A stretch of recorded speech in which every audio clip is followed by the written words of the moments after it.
Hello guys, Nigel here with you again, Nigel's Modelling Bench, and yet another review for you. But first of all, I just want to cover something that is absolutely and utterly crazy. I've got a kit here, this is brand new, and it's been sent to me generously by Neil from Hong Kong Models. Brand new kit, as you can probably tell from the title what it is. He posted this on Monday morning, his Monday morning in Hong Kong, which was like sort of, I think about 3 AM Monday morning here when he posted it. It's now Wednesday. It got here at 8:25 AM this morning. So what's that, like 48, 50 hours to get from Hong Kong to here? That's better than some Royal Mail first class services inland, isn't it? Absolutely crazy. So yeah, really, I mean, it wasn't sent FedEx special or anything, it was just sent EMS. And yeah, it got here. I mean, I watched it. It was in, as I say, it was sent Monday morning. It left Coventry. It was in Coventry yesterday lunchtime. So, you know, Tuesday lunchtime was unbelievable. It's unbelievable. So, well done to all the postal services involved. So this is a brand new kit, absolutely brand new. It is part number 01F007. It is available for pre-order on Hannants at the moment, so you can get it with 10% off. And it is the brand new 148 scale Grand Slam Lancaster.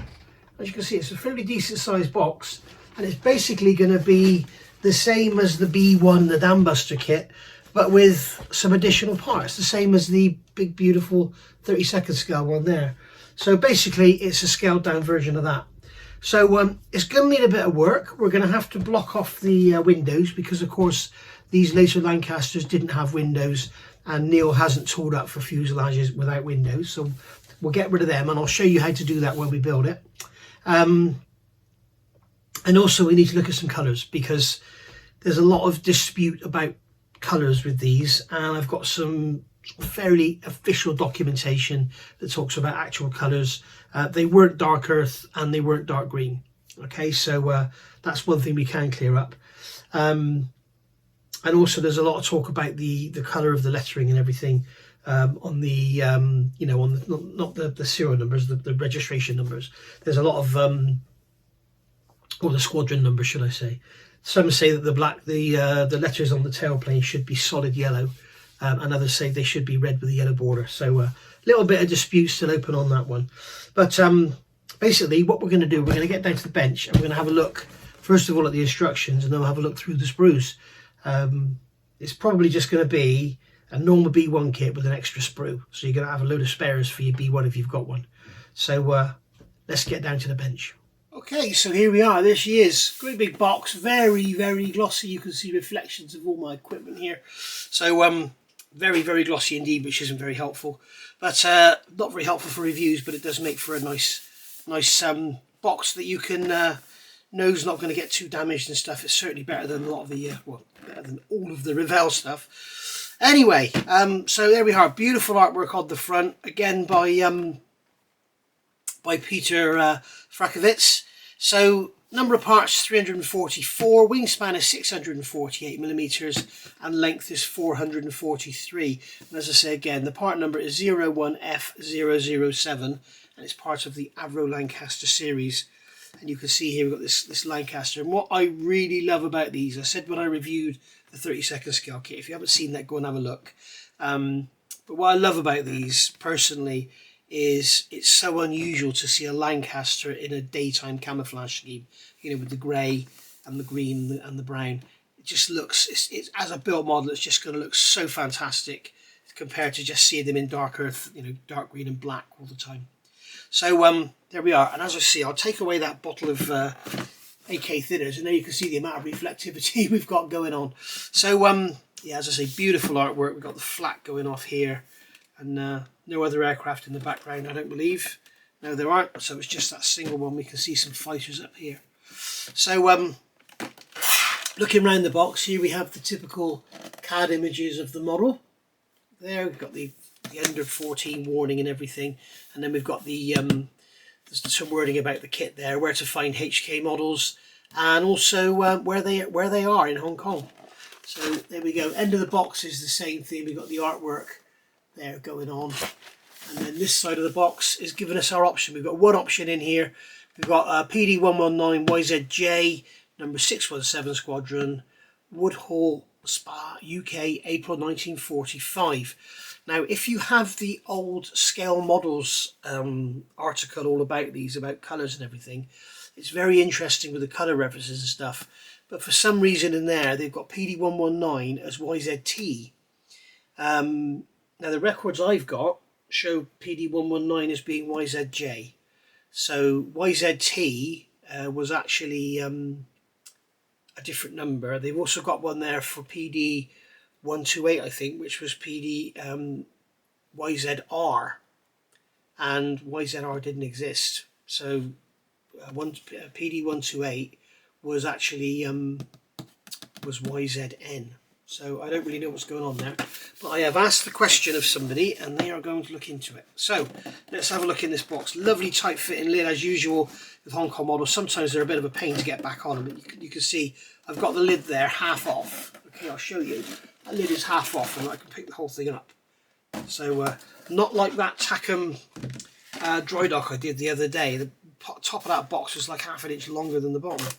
So we've got all our sprues, a clear sprue there, beautifully protected.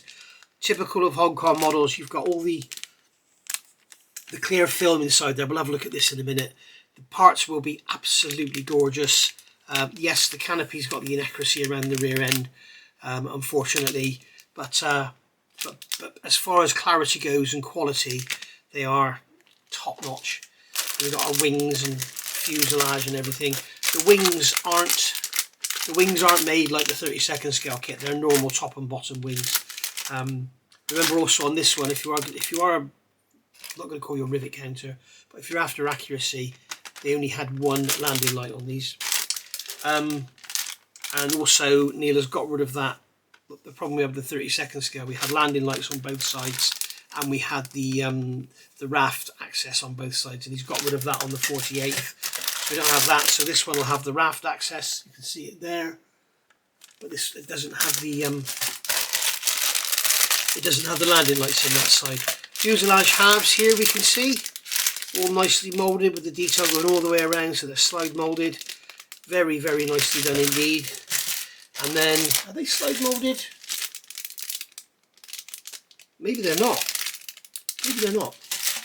And then we've got some various sprues here. There's our Grand Slam sprue. See the bomb there, you can see it by my hand to get an idea of the size of it. It's huge. But of course, you can get some 48 scale ground equipment to go with this, should you wish. Undercarriage wheels and tyres. And then we have our instructions on the bottom. And then we have the obligatory beautiful poster. Let's get all those sprues out of there. We have our decals and PE. Then we have our obligatory beautiful poster at the bottom of the box. I'm running out of room on the walls for these. They are so, so lovely. But really, really nice. Right, so let's have a look in here and what we've got. So we have our instruction manual. Again, it's this Hong Kong Models tiny little instruction manual. As you can see, it's tiny, you know. I think it's bigger than A4. That's an A5 cutting mat, as you can see. So if we go there, you can see it's much bigger than A4. If you're watching this, Neil, perhaps make them a little bit smaller. Perhaps make them that size. You know, maybe make them A4 size, just a tiny bit. They're so bloody big. I don't suppose it's so bad if you've got lots of room, but if you're working like in the corner of a, you've got a little tiny desk to work with, then I guess this would be a bit of a pain. But that is not a complaint at all. It's just an observation for improvement, perhaps, and perhaps reducing costs as well. So basically, we got all information about the Lancaster itself there, and it goes into the actual dam busters as well. Here's all our legend down here. We've got our cautions, and if you notice in here, it says in cooperation with AK Interactive, no more large-scale modeler. I want to get my emblem down there. I want to get Nigel's modelling bench down in there. That'd be cool. But we've got, although he says in cooperation with AK, and as you know, like Takum is in cooperation with Viejo, or MIG Ammo, should I say, sorry. When you get those kits, all you get is MIG Ammo. With these, you get AK Interactive, Tamiya, and Mr. Hobby. So fair play to Neil there. Right, so going into the instruction book, we don't start off with sprue callouts as we normally do. We go straight into the build, and here you can see it's very, very similar to the 32nd scales kit. Building up the seat, got the integral armrests, you've got the armour plate there coming off because these didn't have it. And then we've got photo etch belts to go on, which are going to look very nice indeed. And then we've got the rest of the bits and pieces of the cockpit going in. This cockpit is, like the 32nd scale, is fairly simple. It could do with a few bits and pieces if you want to upgrade it. Having said that, it is 148, so if you're not too fussed about detail, then it's going to look great out of the box. But if you are fussed about detail, I would recommend getting the aftermarket sets for it, or the Edward set or whatever. All this in here will be the same as the B1, so you can just get the B1 set. But look out for your colours. You can see in here, let's look at this, they're telling us R, brass. No, that should be interior green, not brass. XF71 is interior green, not brass. So, yeah, all this interior green. I believe when they got to this point in production, I believe this aircraft would have been all black all the way back to the main spar. Nose, seat, pedestal, everything. I was talking to Chris about this the other night, and it would appear that they sort of progressively moved the black backwards, and by this period of the war they were painting them all the way black, all the way back from the nose blister all the way back to the main spar would have been all black. The rest of the fuselage would have been interior green, but the this area here would have been all black. But I will confirm that. And then we've got more bits and pieces going in here. We've got the main spar, the rear spar, we've got the trailing edge spar. We've got ammo boxes going in there, which you actually don't get in the border models kit. And then you've got the front bomb bay here. We've got a camera going in there. I'm not sure if these carried a camera. I'm guessing they must have done, actually. They must have done. And then we've got the tank going in there, going onto the back of the main spar to complete that. You're not going to see any of this, but you might want to add it all because you enjoy modelling. We've got a seat belt on there.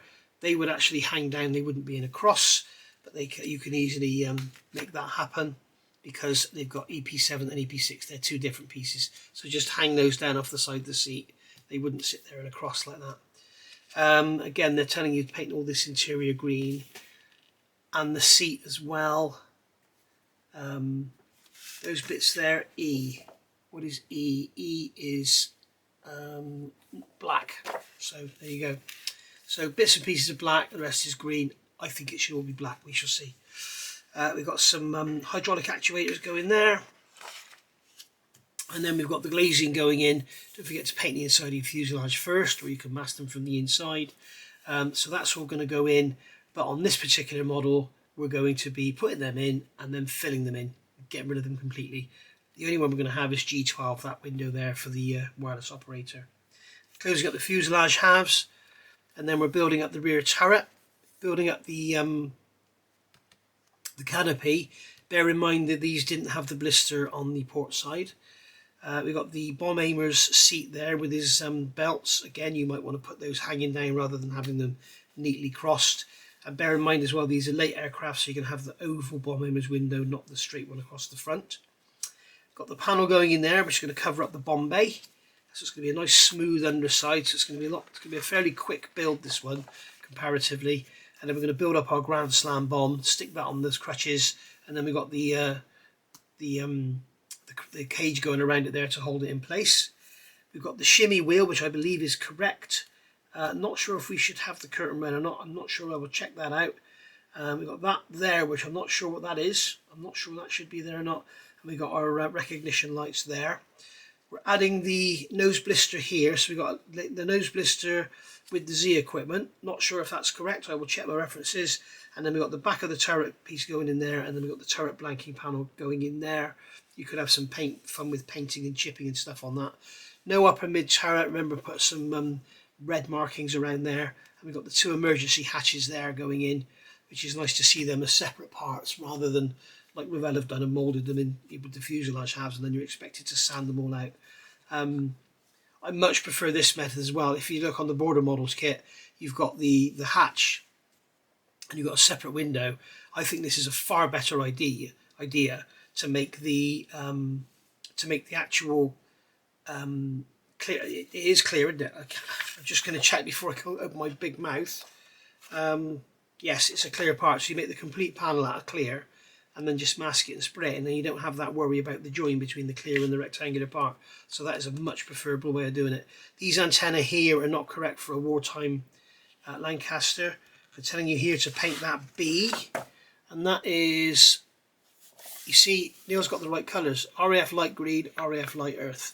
So that should be light earth in there. I'm not sure if it should be earth or green. We'll have to check our references on that. And then adding up the tail planes, and then we're going to build up the engines. Now I think you need to build these engines, even if you're going to close everything up. I think you need to build them for the exhausts and for the propellers. I don't think there's an option to not have them built. Now they're telling you here E, which was the night black. I believe all these wheel areas would be grey green. I don't think they would be black. Same in the flap areas. Like in here, I think this would all be green as well. I've certainly got at least one picture, and they definitely aren't black this late in the war.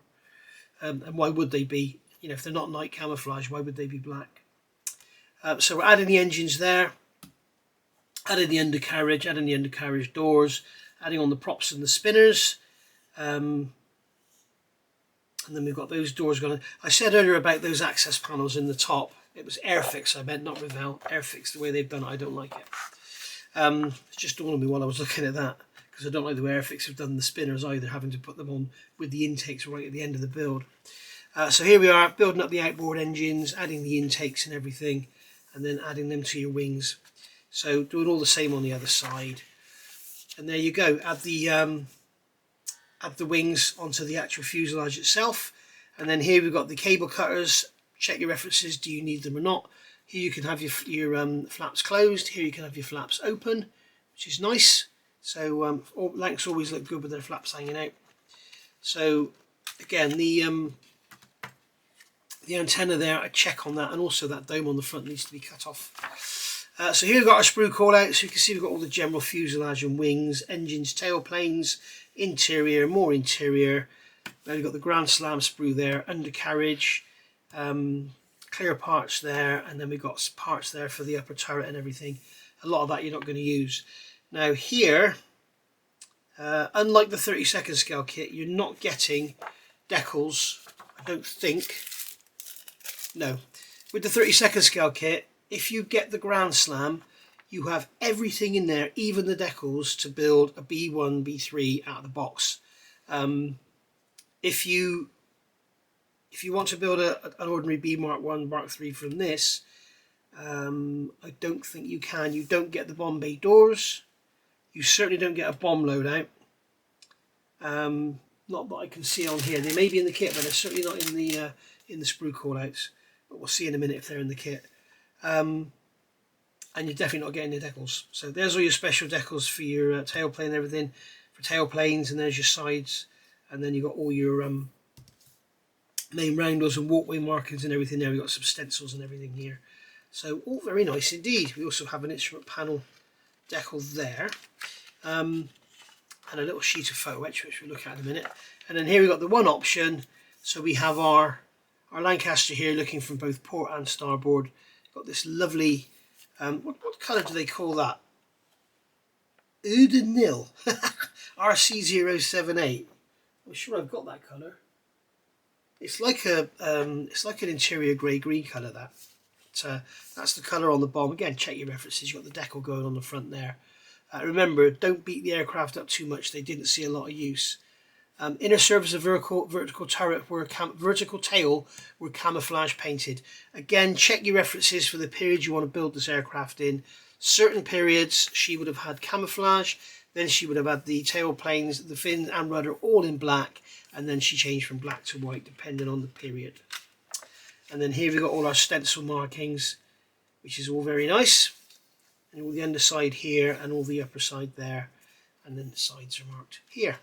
So very nice indeed. And then we've got our colour callouts. Bear in mind that there is not brass, it is interior green, XF71. It's not brass. Don't paint your interior brass, okay? So there we go. Right, so that's our instructions looked at. and very nice they are too. So let's have a look at our decals. Again, thoughtfully packed so that when you open the bag, the glue is on the back side of the decals, unlike some other manufacturers, so that when you pull them out, you end up sticking your decal sheet to the glue. We'll pull them out quickly like that. Get this piece of paper out of here. We'll worry about that in a minute. So here we have the main decals, and these are printed in Italy by Cartograph. So as you can see, very, very nice indeed. Fairly glossy, completely perfectly in register. Very, very thin, beautiful, absolutely gorgeous. Okay, so really, really nice. I don't know if Sven's going to do a 1/48 scale stencil set for this. He may well do, but it won't be for a while. So there's our instrument panel up there, and got the side roundels there. We got the upper wing roundels there, but we've got no roundels for underneath. No roundels on the underside. I thought we had roundels on the underside this late in the war, but we shall see. And then here we've got the actual Grand Slam decals there. So we've got our stencils there for the bomb, which is very, very nice. You got your five missions there, PD119 and your YZJ. As I say, it's only done 5 missions, so be careful with your weathering on this, don't go mad. And then here we have little PE set. So we've got our belts there for the pilot. A couple of bits and pieces here. We've got the some bracketry for the turrets there. That's going to be your front bomb aimer, I think. Bomb aimer support. Bear in mind, if you want accuracy, this plane would have had an SAB bomb sight. Okay, so bear that in mind.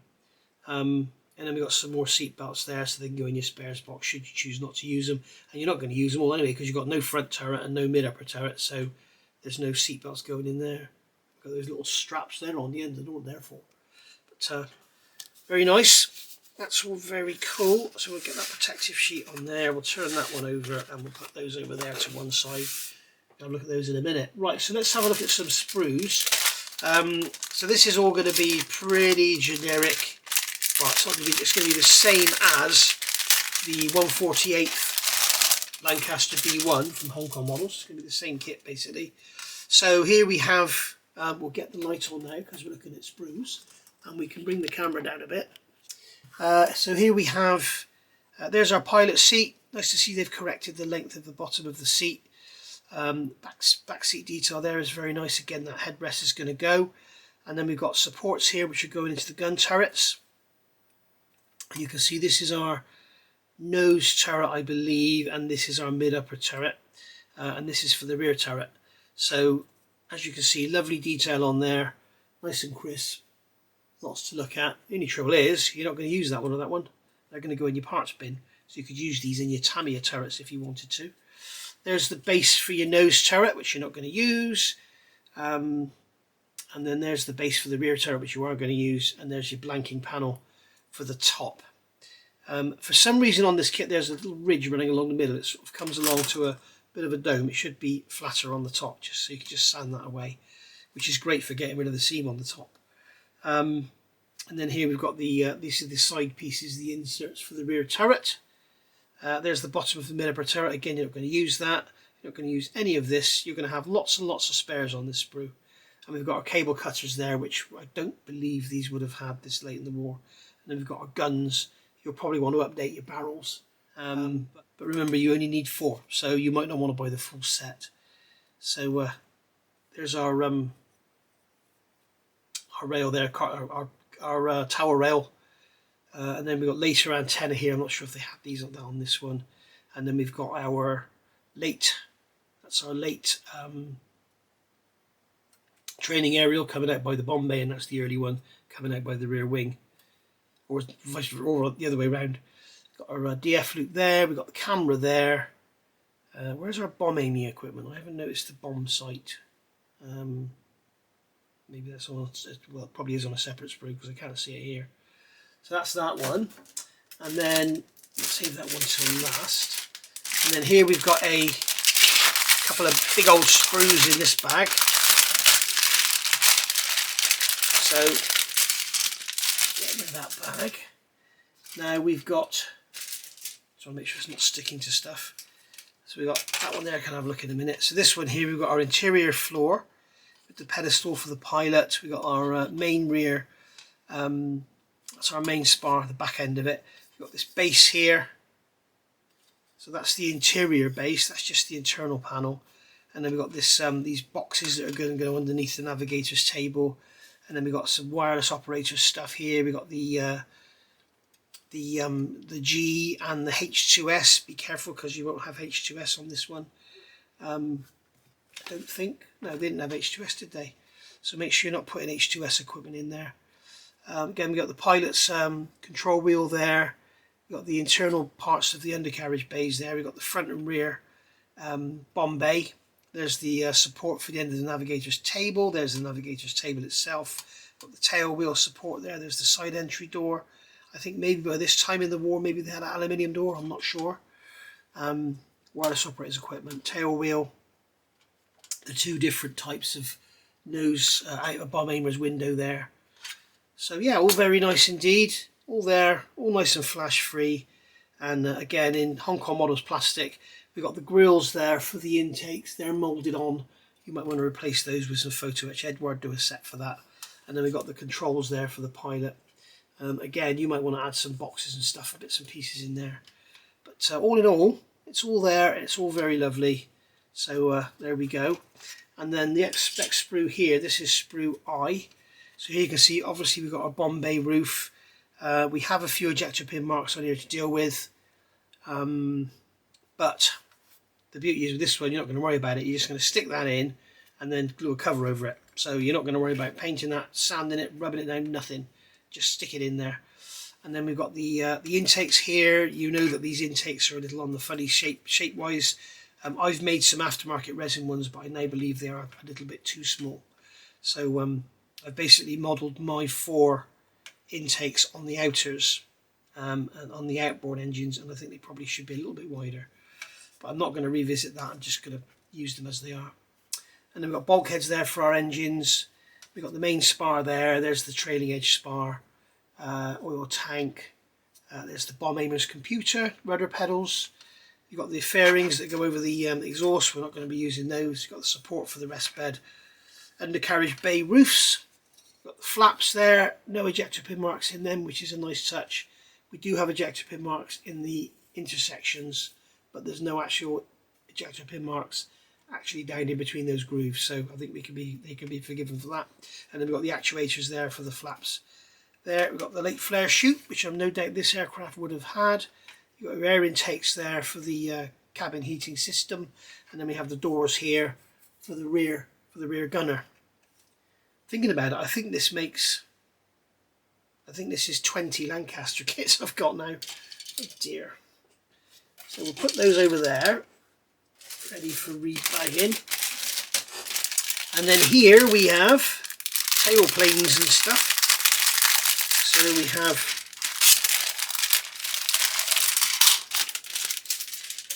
So we have our engines. So there's our complete engines built up in one, no finicky assembly to do anything. And then I've got gear bay doors there. As I said, I felt like some raised riveting, but it's just a bit of flash around the riveting detail. That's all. Just a very light rub with a sponge, and that'll be gone. In fact, I'll show you. This is a 1000 grit. Gone. You can hear the difference.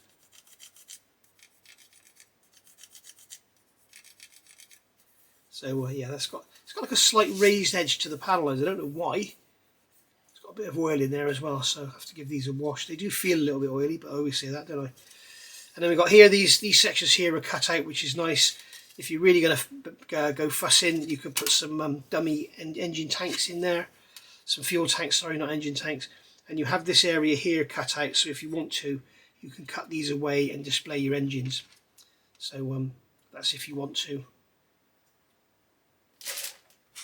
And then here we have, bloody sticky bags. Here we have tail planes and rudders. Nice to see. We've got the the fabric tailplanes rather than the elevators, sorry, rather than the metal ones like we've got in the 1/32 scale kit. And then we've got our rudders and fins here, and it's nice also to see they're moulded as one rather than having them all flopping about, because quite frankly I'd rather have this in a way. A lot of aircraft kits these days, they have no positive location for the rudder, so you kind of fit the rudder on, like on that Hurricane. I think I broke it off 3 times during the build. So yeah, we've got more flaps there again with nice internal detail going in. So very, very nice indeed. And also notice we've got our fin and rudder assembly moulded in one. So that makes life a lot easier. No seams, just a quick rub down on the. It's going to be a quick old build, this one. Looks like it's fairly quiet build. Okay, so into here we have 2 sprues. These are both sprue M, so they're identical. So we have engines. Okay, so we have engine halves there, so you're going to make 4 engines, sumps, spinners. That's going to be the part of the back plate for the spinner. This is going to be part of the undercarriage up inside the framework, I believe. Here's your main undercarriage legs. Again, that rod there can go. That's a support leg that would have been used while the engine was, while the aircraft was parked up. We've got the reduction gears there on the front. We've got the radiators there. We've got the correct World War II radiators in this kit, not like you get in the 32nd scale. We've got wheels and tyres there with the flatted spots. These wheels are actually incorrect for this aircraft. They should have the Lincoln style wheels. And a lot of people say they had a red undercarriage, but I haven't actually physically seen anything that makes them look different.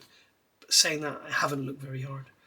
We got our exhausts there. You might want to go aftermarket with them because they're going to be exposed on this aircraft. Or failing that, you can just open the ends up with a little tool and make them look hollow, make them look a bit better than they do out of the box. But all in all, very nice. As I say, it's this lovely, fairly hard Hong Kong models plastic. So it's all this stuff like this is going to be very strong. It's very cleanly molded. There's no flash. It's very sharp, and the detail is very crisp. So nice to see that. As I say, if you want to go down the aftermarket route, those wheels are not correct for this particular age of Lancaster. So bear that in mind. Got a little sprue here. This is these are our propeller blades, and these are paddle blades. Now, I'm not sure. I think this would have had paddle blades actually. There we go. You can see we've got the paddle blades there, and they're very nice. We've got no sinkage in them whatsoever. Lovely sharp ends on them. Really, really nice. Very cleanly moulded. Very nicely done. Fuselage halves, I'll just get one out rather than get them both out. So here we can see, rather than having the multi-part assemblies, we've got the one piece, nose to tail, and all very nice. We've got details included, like these lumps here. I'm not sure what they're supposed to be. We have the nose is obviously moulded up. We're going to have some scoops to put on there. I have a feeling that quite possibly did these. I think these aircraft had window, which is the box that goes on here. If you haven't got one, I think you'll find one in the Tamiya kit. I'm not sure. Is there one in here? I would have thought there would be, because there was one in the 32nd scale kit. I'll have to have a look back through. We'll have a look in a minute. But yeah, with usual Hong Kong models, sort of wings latch on, so that's cool. So bear that in mind. So if you want to display this and you don't have room, you can. You just end up with a fuselage and a pair of wings, which will fit in a shoebox, or a boot box, should I say. But we've got all the detail here. All the riveting is recessed, which a lot of people say, oh, that's a shame, it should be raised. However, when it comes to filling in these windows, having it recessed is a godsend, because that means we can fill these in and sand them nice and flush and not lose any detail. Okay, So and it's a lot easier to to recreate the moulded in recessed rivet detail than it is the raised. So there you go. We have no stress skin on this, which is absolutely fine. Stress skin is a very new thing, really, and when it is done, it's really unfortunate. I'm glad I'm not a kit manufacturer, because you can't bloody win. If you don't do stress skin, everybody says, why haven't you done stress skin? And if you do stress skin, everybody says it's overdone. So, you can't win. But very nicely done. We got all the internal ribbon detail there. I don't know about its accuracy, but we got all the piping detail in there for the Bombay, which is nice. But again, that's all going to be covered up anyway, so it doesn't matter. I'll get one of the wings out. You can see one of the wings. So you can see here, this is the starboard wing. So we have, as with the other kit, you've got the tops of the engines moulded in, so that gets rid of that big issue, which is always a problem, is this area here on Lancasters is a real swine to get right. But so that gets rid of that problem. But then you've got the problem of getting it all blended in here, which is not too much trouble. But again, all recessed detail. We've got the fairings there for the fuel pumps. We have some pretty huge ejector pin marks in there to take care of, but bearing in mind the aircraft is that way up, your flaps will be down if they're exposed, and also you've got the actuators in front of them, so that's not too much of a problem. That one there I think would be a bit of an issue. You want to get that one there filled in because it's quite big, but other than that, the surface detail is lovely.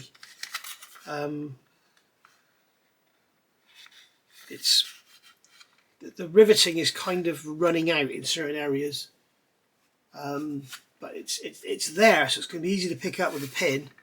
It's just that it becomes a bit softer at the end, towards the end. But you're not really going to see it. And I do love the way they've got these ailerons moulded in one. But you wouldn't be considered a fool if you thought that was a separate piece. It's that crisply moulded. It's very nice indeed. And they've got the actuator thing over the top there. These are very chunky. Probably best to remove them and replace them with something. I did that in my build, didn't I? Which I still haven't finished, which I must get done. It's nearly done. But there we are. So you can see there how the wings, they're just gonna, you can see in there you've got the recesses, you can see the shape on the fuselage there. So what you're going to do is push that into there like that, and then just push back, and that is your wing in position. Okay, so that like that, and then like that, push back, and you can see the seam is lovely. So and also the nice thing about this one, if you do the one in night black, all this here is black and this here would be camouflaged. But with this aircraft, this is all camouflage, so it makes life a lot easier when it comes to painting. So but I would probably glue the wings on anyway, so I could get a nice seam in there. So there you go. So there we go. Right, that's that. And then, not quite finally, but penultimately, we'll have a look at this one. This is the Grand Slam sprue. So we can see here, we have, okay, so this has raised detail on it. All in there, which is a nice touch. We have raised detail on the Grand Slam itself, and the actual pockets on the sides are raised. There's the blank for the nose. We've got the fins, and we've got the angle moulded in, so it's nice that Neil's grabbed that. So when you put them on, they're on a slight angle to make it spin as it goes down.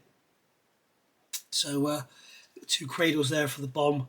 So the bomb is basically going to sit on those little raised portions there, into those areas there, and then you've got this this cradle going underneath, which is going to hold it in place. So you could actually get yourself some little 1/48 scale bomb loading equipment and have that on a trolley if you want to. Be very, very nice as a little diorama.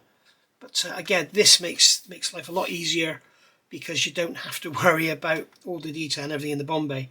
So it's literally just stick that on and paint it grey. Job done. So very nice. We've also got lovely detail there where you can see the shroud is going onto the back end of the bomb. It looks like a separate piece. Very nice. So very cleanly moulded as well. You can see some marks in those fins, and they are literally just, it's the plastic injection, it's the path. I can't feel anything. I doubt if you'll see anything under a coat of paint. That'll look lovely when it's done, when it's been painted up. And then finally we have here the clear sprue, which is beautifully packaged. Other than putting a piece of foam over across the top, I don't think there's anything else Neil could have done here. But we have a bit of sprue floating around in there. We'll get that out because that's going to go around and cause trouble. So here we have our clear sprue. So we've got the wingtip lights here, so make sure you check your references and make sure you got them correct. So we've got an early blister there, we've got a late blister there. Early is very shallow, the late is the deeper one, but then some of them didn't have Z. So I'm not sure if this aircraft had Z or not. I don't think it did. But, whatever, if you're not into accuracy, it's not going to bother you. You've got your nose turret glazing there, which you're not going to worry about. There's the rear of the nose turret.